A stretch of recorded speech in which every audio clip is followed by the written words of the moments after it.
Welcome to Harmony Space, the channel where we break down workplace culture without the corporate fuss. Whether you are just stumbling across this channel or you've been riding with us from day one, I'm Efua, and this is your space to explore how identities change our work lives. Let's be real, the workplace is changing faster than your TikTok feed. And if you are tired of companies talking about diversity, equity, and inclusion while doing absolutely nothing, that's why each week we dive into topics that actually matter. How different cultural and religious backgrounds create both challenges and opportunities. What real inclusion looks like beyond the corporate buzzwords. Practical ways to navigate your identity at work without compromising who you are. We bring you real stories from real people, expert insights without the jargon, and actionable advice you can actually use, whether you are just starting your career or running the show. This channel isn't about performative allyship or corporate virtue signaling. It's about creating workplaces where everyone can thrive.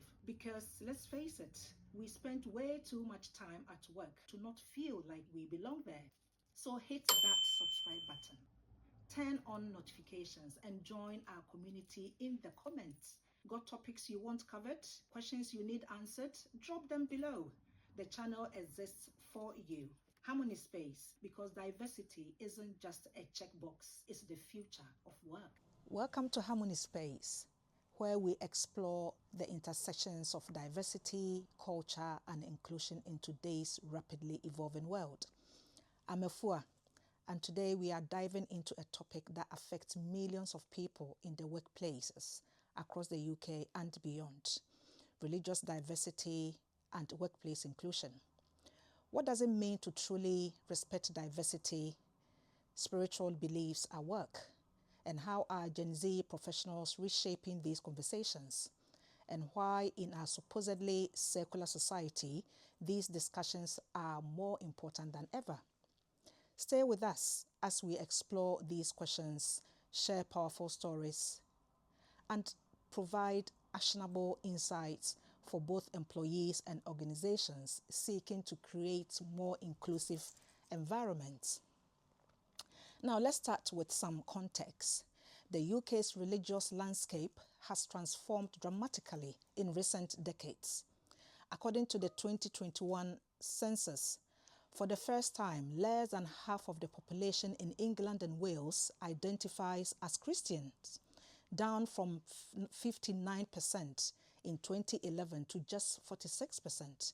Meanwhile, the number of people identifying as having no religion jumped to 37%. But this doesn't mean religion has become irrelevant. In fact, alongside this shift, we've seen significant growth in religious diversity. The Muslim population increased to 6.5%. Hindu communities grew to 1.7%, and Sikh populations rose to 0.9%. And importantly, for our Gen Z viewers, research shows that while younger generations may be less formally religious, many identify as spiritual but not religious, seeking meaning and purpose outside traditional structures.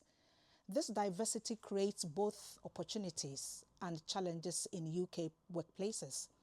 From prayer accommodations to religious holidays, dress codes to dietary requirements, organizations are navigating complex territory where personal faith intersects with professional environments. So what makes the Gen Z approach to religious diversity in the workplace unique? For starters, you are the most diverse generation in history. Growing up in multicultural Britain, many of you have friends from different faith backgrounds and have been exposed to diverse perspectives from an early age. Research from Deloitte shows that 83% of Gen Z consider a company's commitment to diversity when choosing an employer, and that's very interesting. But what does authentic religious inclusion look like to you? For many, it goes beyond token gestures. It's about creating environments where everyone can bring their whole selves to work, including their faith. Take Aisha, a 24-year-old marketing professional in Manchester. When interviewing for jobs, she specifically asked about prayer spaces and flexible scheduling during Ramadan. Or James, a practicing Buddhist who values companies that incorporate mindfulness practices available to all employees. What's notable is how Gen Z approaches these conversations, not as special accommodations, but as fundamental aspects of workplace culture that benefit everyone. The push for mental health days, flexible scheduling, and purpose-driven work all connect to deeper questions about meaning and values that traditionally been addressed by religious and spiritual traditions. So here in the UK, the Equality Act 2010 protects people from discrimination based on religion or belief in the workplace. This covers traditional religions as well as philosophical beliefs. But progressive organizations recognize that mere compliances isn't enough. There's compelling business case for religious inclusion, talent attraction and retention. In a tight labor market, companies that accommodate religious diversity gain access to wider talent pools and retain valuable employees. Looking at innovation, research from McKinsey shows diverse teams, including religiously diverse ones, outperform homogeneous teams by 36% in profitability. And that's quite interesting. Reduce legal risk. Proactive religious accommodation policies reduce the likelihood of discrimination claims. And some companies have implemented religious literacy training, faith-based employee resource groups, and inclusive policies around religious holidays. These initiatives don't just benefit employees of faith, they create more flexible, humane workplaces for everyone. So let's talk about real-world challenges and practical solutions. Now, the calendar and scheduling, the standard Western business calendar is built around Christian holidays. This creates inequalities for employees of other faiths whose significant religious observances aren't automatically accommodated. So flexible policies that allow employees to observe their own religious holidays without penalty. Companies like Salesforce offer floating holidays that employees can use for any religious observance. The prayer and medication spaces, Muslims pray 5 times daily, while other traditions also incorporate regular prayer or meditation. And how do we address these? Designated multi-faith rooms that can be used by employees of all beliefs. WeWork and Google have pioneered these spaces in their offices. And the other challenge is about dietary requirements, from halal and kosher food to fasting periods like Ramadan or Yom Kippur. And what's the solution here? Inclusive catering options at company events and clear labeling in cafeterias. Some companies also adjust meeting schedules during fasting periods. And again, dress codes and religious expression, from hijabs to turbans to religious jewelry. Inclusive dress codes that specifically accommodate religious attire rather than making exceptions to restrictive policies. Religious literacy, misunderstandings about different faiths can lead to microaggressions or exclusion. Religious literacy training that helps all employees understand different traditions and their practical workplace implications. So while we focus on the UK context, religious diversity in the workplace is a global issue with different challenges across regions. In the United States, religion in the workplace is highly visible, with faith-based employee resource groups common in major corporations. Companies like American Express have Christian, Jewish, Muslim, and interfaith networks. In France, by contrast, the principle of laïcité, that is secularism, shapes a very different approach, with religious expression more restricted in public and sometimes professional spaces. In countries like India, religious holidays and multiple traditions are typically recognized as public holidays, creating a different baseline for inclusion. Global companies must navigate these varying approaches, especially when moving employees between regions or establishing new offices. So we're looking at the future at work. As we look to the future, several trends are emerging. First, the growth of remote work creates new questions about religious accommodation. Does an employee need to provide prayer space for remote employees? How do we create inclusive virtual environments during religious observances? And AI and the workplace technology raise new questions about religious values. Some religious companies have religious values, and they do have specific perspectives on artificial intelligence, automation, and digital ethics that will shape their engagement with emerging workplace tools. Thirdly, the climate change is increasingly intersecting with workplace spirituality. Many faith traditions have strong environment teachings, and we are seeing a rise in green faith initiatives that connect spiritual values to corporate sustainability. And finally, we are seeing a generational shift in how faith is expressed at work.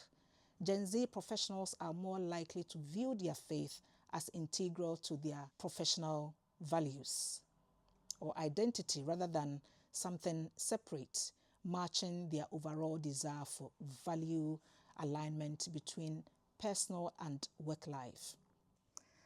So as we wrap up today's episode, here are some key takeaways. Approach differences with curiosity rather than judgment. Recognize that religious identity is complex and deeply personal. Remember that inclusive practices benefit everyone, not just religious employees. So I have some questions for our viewers today. Have you ever had to choose between your faith practice and professional requirements? How did you navigate that situation? What's the most meaningful way your workplace has accommodated religious diversity? Or what accommodation would make the biggest difference to you? Do you feel comfortable discussing your spiritual or religious identity at work? Why or why not? How do you think the growth of remote and hybrid work affects religious inclusion? Should companies provide the same accommodations for spiritual practices as they do for traditional religious practice? Why or why not?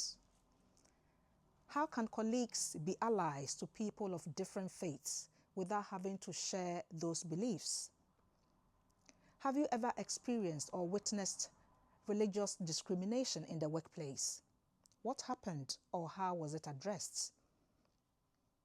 I also have some questions for our religious leaders out there.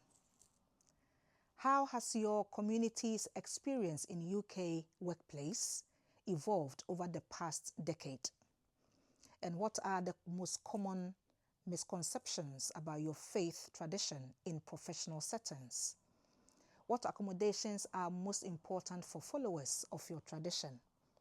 How can organizations better understand and support members of your faith community?